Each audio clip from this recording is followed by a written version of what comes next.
জনগণকে নির্বাচনমুখী করার তাগিদ প্রধান উপদেষ্টার। নির্বাচন ও সংস্কারের মধ্যে কল্পিত বিরোধ পাকানো হচ্ছে মন্তব্য আলী রিয়াজের।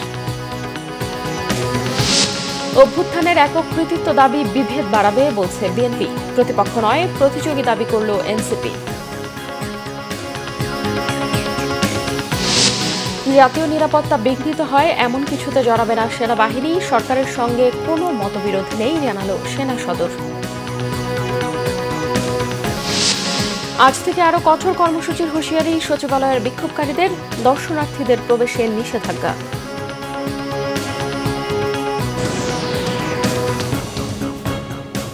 এবারে বিস্তারিত। প্রধান উপদেষ্টা ডক্টর মোহাম্মদ ইউনূস বলেছেন, জনগণকে নির্বাচনমুখী করতে হবে। কেউ যেন ব্যালট বক্স ছিনিয়ে নিতে না পারে সে বিষয়ে নাগরিকদের সচেতন করতে হবে। শৃঙ্খলা আনতে হবে, জনগণকে সঙ্গে নিয়ে নিরাপদ ভোটের আয়োজন করতে হবে। সোমবার রাষ্ট্রীয় অতিথি ভবন যমুনায় প্রধান উপদেষ্টার সভাপতিত্বে জাতীয় ঐক্যমত্য কমিশনের সভা অনুষ্ঠিত হয়। সভায় কমিশনের সদস্যরা রাজনৈতিক দলগুলোর সঙ্গে আলোচনার সর্বশেষ অগ্রগতি সম্পর্কে প্রধান উপদেষ্টাকে অবহিত করেন। সভায় সিদ্ধান্ত হয়, রাজনৈতিক দলগুলোর সঙ্গে জুনের প্রথম সপ্তাহে সংস্কার কাজ নিয়ে দ্বিতীয় দফায় আলোচনা শুরু হবে। প্রধান উপদেষ্টা ডক্টর মোহাম্মদ ইউনূস এই আলোচনার উদ্বোধন করবেন। গত 19 মে রাজনৈতিক দলগুলোর সঙ্গে ঐক্যমত্য কমিশনের প্রথম দফার আলোচনা শেষ হয়। এ সময় সংস্কার প্রক্রিয়া ও নির্বাচন বিষয়ে রাজনৈতিক দলগুলোর পাশাপাশি নাগরিক সমাজ ও তৃণমূলের সংগঠনগুলোর সম্পৃক্ত করে জনসচেতনতা বাড়িয়ে তোলার পরামর্শ দিয়েছেন প্রধান উপদেষ্টা। নির্বাচনের ক্ষেত্রে বিভিন্ন সমস্যার কথাও তুলে ধরেন প্রধান উপদেষ্টা। সেগুলোর রোধ ও মোকাবেলায় করণীয় সম্পর্কেও প্রয়োজনীয় নির্দেশনা দেন তিনি। সরকার প্রধান আরও বলেন, এত বড় অভ্যুত্থানের পর যে বাংলাদেশ পাওয়া গেছে, এটা যেন আগের সেই বাংলাদেশ রয়ে না যায়, সেদিকে সবাইকে সচেতন থাকতে হবে। সভায় অতীতের বিভিন্ন নির্বাচনে অনিয়মের সাথে যারা জড়িত তাদের ভূমিকা তদন্তের জন্য একটি স্বাধীন কমিশন গঠনের বিষয়েও আলোচনা হয়। নির্বাচন ও সংস্কারের মধ্যে কোনো বিরোধ নেই উল্লেখ করে জাতীয় ঐক্যমত্য কমিশনের সহসভাপতি অধ্যাপক আলী রিয়াজ বলেছেন, নির্বাচন ও সংস্কারের মধ্যে কল্পিত বিরোধ তৈরি করা হচ্ছে। তত্ত্বাবধায়ক সরকারের পদ্ধতি ফেরাতে রাজনৈতিক দলগুলোর মধ্যে দ্বিমত নেই বলেও জানিয়েছেন তিনি। বিস্তারিত মামুন আবদুল্লাহর রিপোর্টে। রাজনৈতিক দলগুলোর সঙ্গে প্রথম পর্যায়ের আলোচনা শেষে সার্বিক কার্যক্রম সম্পর্কে জানাতে সোমবার জাতীয় সংসদ ভবনে ঐক্যমত্য কমিশনের এই সংবাদ সম্মেলন। কমিশনের সহসভাপতি আলী রিয়াজ জানান, দুর্নীতি দমন কমিশন বিচার বিভাগ সংস্কারে প্রায় সব দল একমত। তবে জনপ্রশাসন ও সংবিধান সংস্কারে আরও আলোচনার প্রয়োজন। নির্বাহী বিভাগ থেকে বিচার বিভাগকে কার্যকরভাবে পৃথকীকরণের জন্য সুপ্রিম কোর্ট সচিবালয় প্রতিষ্ঠা এবং প্রয়োজনীয় আইন প্রণয়ন করা, এই সুপারিশের ব্যাপারে সব দল নীতিগতভাবে একমত হয়েছে। তত্ত্বাবধায়ক সরকার ফেরাতেও দলগুলো নীতিগতভাবে একমত হয়েছেন বলে জানান তিনি। তত্ত্বাবধায়ক সরকার পুনঃপ্রতিষ্ঠার ব্যাপারে রাজনৈতিক দলগুলোর ভেতরে কোনো রকম দ্বিমত নেই। সংবিধানে রাষ্ট্রের মূলনীতি হিসেবে সাম্য, মানবিক মর্যাদা, সামাজিক সুবিচার, বহুত্ববাদ এবং গণতন্ত্র অন্তর্ভুক্ত করার প্রস্তাবে বহুত্ববাদ না রাখার ব্যাপারে অধিকাংশ দল মতামত দিয়েছেন। সংস্কার না নির্বাচন আগে, এই প্রশ্নের উত্তরে অধ্যাপক আলী রিয়াজ বলেন, নির্বাচনের সাথে সংস্কারের কোনো বিরোধ নেই। নির্বাচন এবং সংস্কারের মধ্যে কোনো বিরোধ নেই। এটা বিরোধটা আসলে এক ধরনের কল্পিত বিরোধ তৈরি করার চেষ্টা করা হচ্ছে। এটার মধ্যে কোনো বিরোধ নেই। নির্বাচনী প্রক্রিয়া একরকম এবং এই যে জাতীয় সনদ তৈরির চেষ্টা, সেটা দীর্ঘমেয়াদের লক্ষ্যেই কিন্তু করা হচ্ছে, যে ভবিষ্যতে যাতে রাজনৈতিক কাঠামোটা এমনভাবে হয় যার মধ্যে স্বৈরাচারী ব্যবস্থা পুনরায় উত্থিত হতে না পারে। জুনের প্রথম সপ্তাহে দ্বিতীয় পর্যায়ের আলোচনা শুরু হবে বলে জানিয়েছে ঐক্যমত্য কমিশন। মামুন আবদুল্লাহ, বাংলা ভিশন, ঢাকা। আপনারা নিশ্চয়ই কেউ এককভাবে আন্দোলন করে শেখ হাসিনার পতন ঘটিয়েছে দাবি করলে বিভেদ বাড়বে বলছেন বিএনপি স্থায়ী কমিটির সদস্য আমির খসরু মাহমুদ চৌধুরী। গণতন্ত্র পুনরুদ্ধারের লড়াই সুষ্ঠু নির্বাচনের মাধ্যমেই শেষ করার কথা জানিয়েছেন দলের স্থায়ী কমিটির আরেক সদস্য গয়েশ্বর চন্দ্র রায়। রিপোর্ট মোবাশ্বের আহমেদের। সোমবার ডিআরইউ মিলনায়তনের এক অনুষ্ঠানে উপস্থিত হন বিএনপি সহ বিভিন্ন দলের নেতারা। অতিথিদের বক্তব্যে উঠে আসে স্বাধীন গণমাধ্যম প্রতিষ্ঠায় গণতন্ত্রের ভূমিকার কথা।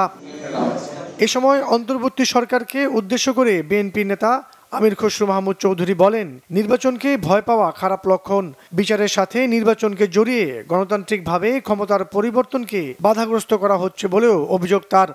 আপনি গণতন্ত্রের পথে হাঁটতে চাইবেন না, আপনি জনগণের নির্বাচিত সরকার চাইবেন না, আপনি জনগণের মালিকানা ফিরিয়ে দিতে চাইবেন না, তারপরে বলে ঐক্যের কথা এবং গণতন্ত্র নির্বাচনের সাথে সংস্কারকে মুখোমুখি করবেন। কি জন্য? মনে হচ্ছে শেখ হাসিনার পতনের পিছনে কিছু লোক বলেছে আর শেখ হাসিনা পালিয়ে গেছে। অত সহজ। কিছু লোকের কৃতিত্ব নেওয়ার কারণে আমাদের মধ্যে বিভক্তি সৃষ্টি করতে লাভ নেই। এদিকে বিএনপির প্রতিষ্ঠাতা শহীদ প্রেসিডেন্ট জিয়াউর রহমানের শাহাদাত মাস স্মরণে তার মাজারে শ্রদ্ধা জানান দলের আরেক নেতা গয়েশ্বর চন্দ্র রায়। বলেন, গণতন্ত্র প্রতিষ্ঠায় চলবে বিএনপির লড়াই সংগ্রাম। অন্যদিকে পল্টনে বিএনপির কেন্দ্রীয় কার্যালয়ে এক সংবাদ সম্মেলনে জানানো হয়, রাজনীতিতে তরুণের রাজনৈতিক অধিকার প্রতিষ্ঠার সমাবেশ করবে জাতীয়তাবাদী যুবদল, ছাত্রদল ও স্বেচ্ছাসেবক দল।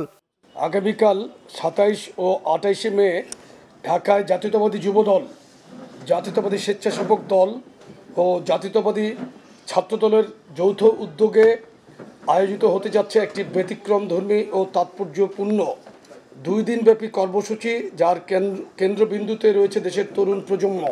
ঢাকা, সিলেট, ফরিদপুর ও ময়মনসিংহ থেকে প্রায় 15 লাখ তরুণের সমাবেশ ঘটবে বলেও জানানো হয় সংবাদ সম্মেলনে। মোবাশ্বের আহমেদ, বাংলা ভিশন, ঢাকা। সংস্কার কার্যক্রমের পথে সচিবালয় থেকে কোনো বাধা এলে জনগণকে সাথে নিয়ে কঠোর হাতে প্রতিহতের হুঁশিয়ারি দিয়েছেন এনসিপির দক্ষিণাঞ্চলের মুখ্য সংগঠক হাসনাত আব্দুল্লাহ। অন্যদিকে উত্তরাঞ্চলের মুখ্য সংগঠক সার্জিস আলম বলেছেন, এনসিপি রাজনৈতিক দলগুলোর প্রতিপক্ষ নয়, বরং প্রতিযোগী। সকালে চট্টগ্রাম উত্তর জেলাগুলোর পথসভায় হাসনাত আব্দুল্লাহ বলেন, আমলারা জনগণের মুখোমুখি দাঁড়িয়ে অন্তর্বর্তী সরকারের সংস্কার কার্যক্রমের বিরুদ্ধে হুমকি ধমকি দিচ্ছে। সংস্কার কার্যক্রম নিয়ে আমলাদের কোনো পর্যালোচনা ও মতামত থাকলে আলোচনার মাধ্যমে সমাধানের আহ্বান জানান তিনি। তা না করে সরকারকে জিম্মি করে সংস্কার কার্যক্রমে বাধা দিলে পরিণতি ভালো হবে না বলেও হুঁশিয়ারি করেন তিনি। পর্যায়ক্রমে সারা দেশে এনসিপির কার্যক্রম বাড়বে বলেও জানান হাসনাত আব্দুল্লাহ। অন্যদিকে নীলফামারীর ডোমারে এনসিপির উত্তরাঞ্চলের মুখ্য সংগঠক সার্জিস আলম স্থানীয়দের মাঝে লিফলেট বিতরণ করেন। পরে দুপুরে এক পথসভায় তিনি জানান, এখান থেকেই তাদের সাংগঠনিক কার্যক্রম শুরু করেছেন। জেলার 6 উপজেলা ও নীলফামারী সদরে লিফলেট বিতরণ ও পথসভা করেন সার্জিস।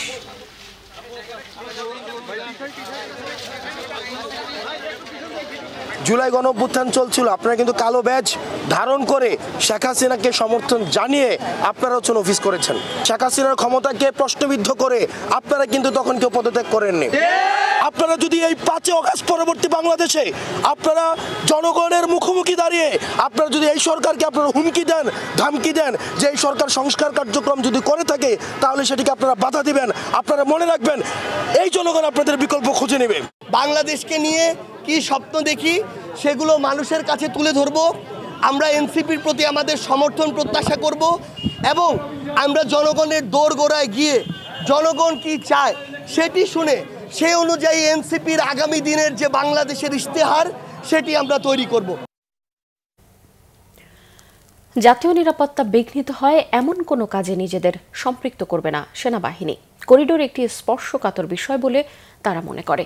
সেনা সদরের ব্রিফিংয়ে এমন তথ্য জানানো হয়েছে। বলা হয়েছে, সরকার ও সেনাবাহিনীর মধ্যে কোনো মতবিরোধ নেই, বরং সম্পূরক হিসেবেই কাজ করছে। সীমান্তে নিরাপত্তা নিয়ে কোনো কম্প্রোমাইজ করবে না সেনাবাহিনী। আর মব ভায়োলেন্স কিংবা জনদুর্ভোগ সৃষ্টি করলে কঠোর হাতে তা দমনের হুঁশিয়ারিও দেওয়া হয়েছে। রিপোর্ট সৈয়দ আব্দুল মুহিতের। দেশের আইন শৃঙ্খলা পরিস্থিতি ও সমসাময়িক ইস্যুতে ঢাকা সেনানিবাসে সংবাদ সম্মেলন করে সেনা সদর। গেল 40 দিনে 241টি অবৈধ অস্ত্র উদ্ধার এবং বিভিন্ন অপরাধের সাথে জড়িত 2000 অপরাধীকে গ্রেপ্তারের কথা উল্লেখ করা হয় ব্রিফিংয়ে। পাহাড়ি আত্মস্বীকৃত সন্ত্রাসী দলকে নির্বাচনে যুক্ত করা সমীচীন হবে না, এমন মন্তব্য সেনা সদরের। জানমালের ক্ষতিসাধন, মব ভায়োলেন্স, জনদুর্ভোগ সৃষ্টি করতে পারে এমন কর্মকাণ্ডের বিরুদ্ধে সেনাবাহিনী কঠোর পদক্ষেপ গ্রহণ করবে। করিডোর প্রশ্নে সেনাবাহিনীর অবস্থান ব্যাখ্যা করেন এই কর্মকর্তা। সেনাবাহিনী ক্ষমতা নেওয়ারও কোনো ইচ্ছা বা এ ধরনের কোনো আমাদের মধ্যে এ ধরনের কোনো আলোচনা হয়নি। করিডোর একটি স্পর্শগত বিষয়। বাংলাদেশ সেনাবাহিনী দেশের নিরাপত্তা বিঘ্নিত কোনো কাজে বাংলাদেশ সেনাবাহিনী সম্পৃক্ত হবে না। গভর্নমেন্ট এবং বাংলাদেশ আর্মি খুব সুন্দরভাবে ওতপ্রোতভাবে একে অপরের সম্পূরক হিসাবে কাজ করছে। আমরা প্রতিনিয়তই সরকারের সাথেই কাজ করছি, সরকার নির্দেশনা মেনেই কাজ করছি। সেনা সদরের মিলিটারি অপারেশনস পরিদপ্তরের পরিচালক ব্রিগেডিয়ার জেনারেল মোহাম্মদ নাজিমুদ্দৌলা এক প্রশ্নের জবাবে জানান, সীমান্তে আরসা বাহিনীর সশস্ত্র টহল নিয়ে উদ্বেগ রয়েছে তাদের। কোকিচিনের ইউনিফর্ম তৈরির বিষয়টিও খতিয়ে দেখছেন তারা। এটাকে আমরা খুব হালকাভাবে নিইনি, আমরা দেখছি, খুঁজে দেখছি এবং সে ব্যাপারে যতটুকু ব্যবস্থা গ্রহণ করার অবশ্যই আমাদের পক্ষ থেকে যেটা আমাদের দায়িত্বের ভিতরে পড়ে নিশ্চয়ই আমরা সেটা নিয়ে কাজ করব। যতক্ষণ পর্যন্ত আমাদের গায়ে বিন্দুমাত্র শক্তি থাকবে, will never compromise that. This is our country and will protect it at any cost. এটা আপনার দেশ, এটা আমার দেশ। এই দেশের সার্বভৌমত্ব বিনষ্ট হতে পারে কোনো একটা সম্প্রদায়ের মাধ্যমে, এটা কখনোই হবে না। ভারত থেকে পুশিন ঠেকাতে বিজিবি সক্রিয় রয়েছে, প্রয়োজন হলে সেনাবাহিনী পাশে থাকবে বলেও সংবাদ সম্মেলনে জানানো হয়। পুশিন বিষয়টি আমি মনে করি এখনও বিজিবি সুন্দরভাবে নিয়ন্ত্রণ করতে পারছে। পরিস্থিতি যদি উদ্ভব হয় যেখানে সেনাবাহিনী ইনভলভ হওয়ার দরকার হবে, সরকারের নির্দেশে নিশ্চয়ই সেনাবাহিনী সেটাতে যাবে। বাট এই মুহূর্তে BGB is managing it very nicely এবং নিয়ম প্রথা অনুযায়ী তারা কাজটা করছে। বাট আবারও বলবো, এটা কাম্য নয়। সৈয়দ আব্দুল মুহিত, বাংলাভিশন, ঢাকা। সরকারি চাকরির অধ্যাদেশ বাতিলের দাবিতে সোমবার তৃতীয় দিনের মতো বিক্ষোভ করেছে সচিবালয়ের কর্মকর্তা কর্মচারী সংযুক্ত পরিষদ। মঙ্গলবার থেকে আরও কঠোর কর্মসূচির হুঁশিয়ারিও দিয়েছেন তারা। এদিকে মঙ্গলবার সচিবালয়ে দর্শনার্থীদের প্রবেশে নিষেধাজ্ঞা দিয়েছে সরকার। স্বরাষ্ট্র মন্ত্রণালয়ের এক বিজ্ঞপ্তিতে এই তথ্য জানানো হয়েছে। এছাড়াও সচিবালয়ের চারদিকে জনসমাগম না করারও নির্দেশ মেনে চলার আহ্বান জানিয়েছে Dhaka metropolitan police, DMP. Muhibullah মুহিবের রিপোর্ট।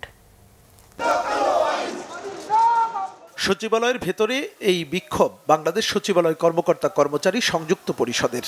দপ্তরের কাজকর্ম বন্ধ রেখে এতে যোগ দেন শত শত কর্মচারী। জারিকৃত অধ্যাদেশকে অবৈধ ও কালো আইন বলছেন তারা। আমরা অনুরোধ করছি আইনটা যাতে পুনর্বিবেচনা করে।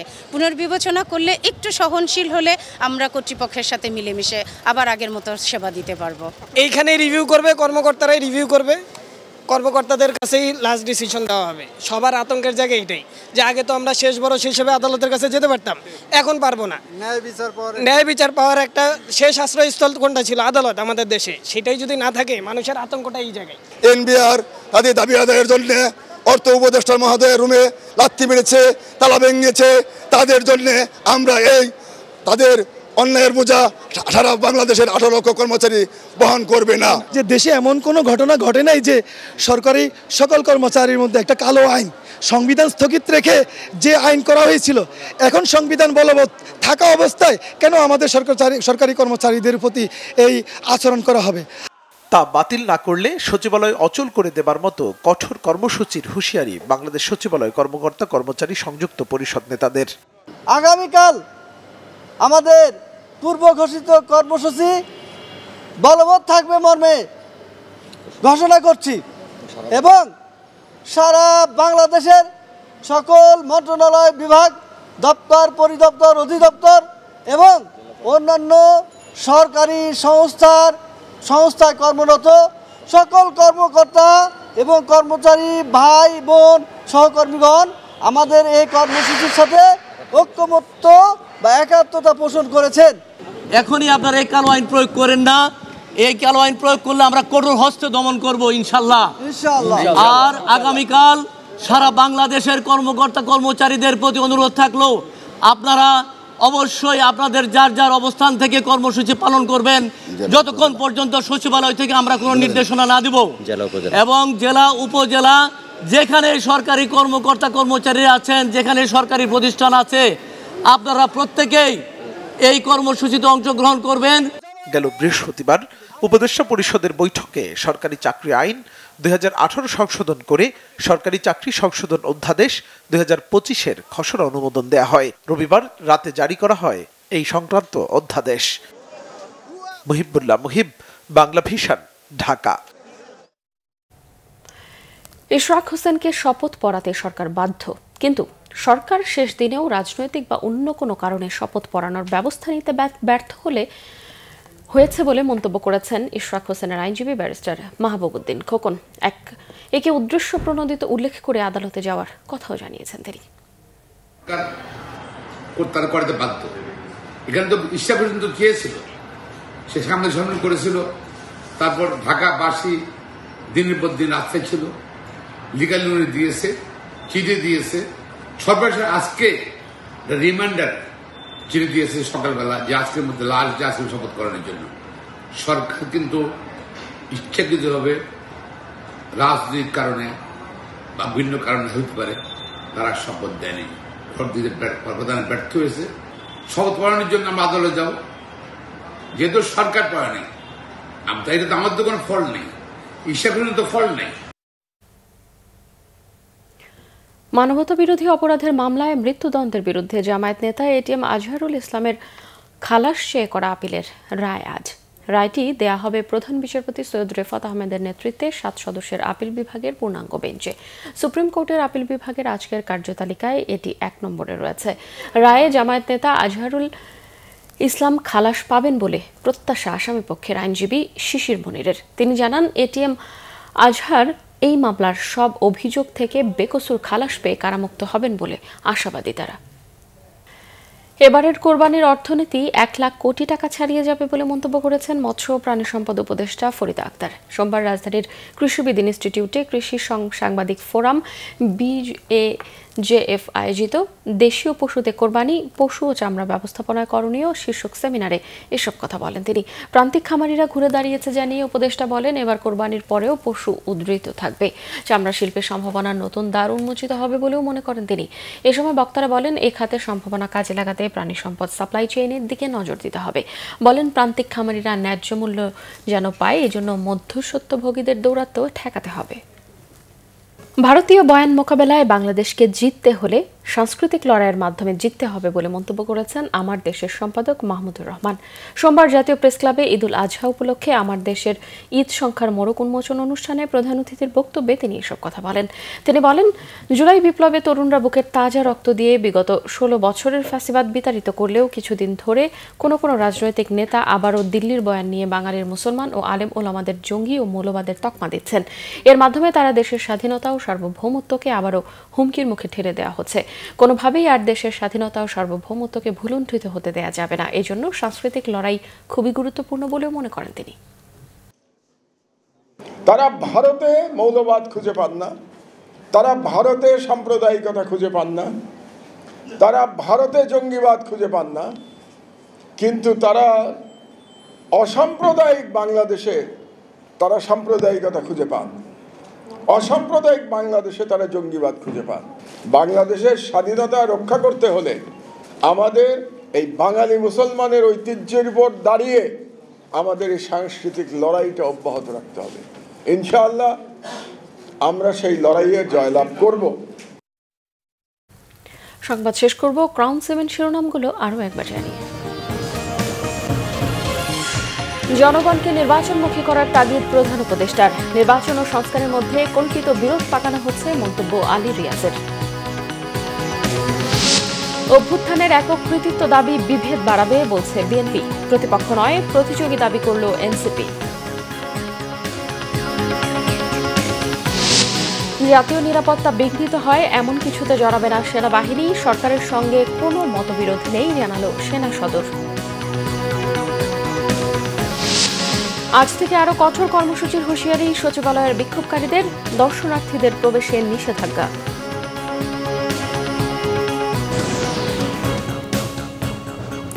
দর্শক, এই ছিল এখনকার মতো। পরের সংবাদ সকাল 10টায়।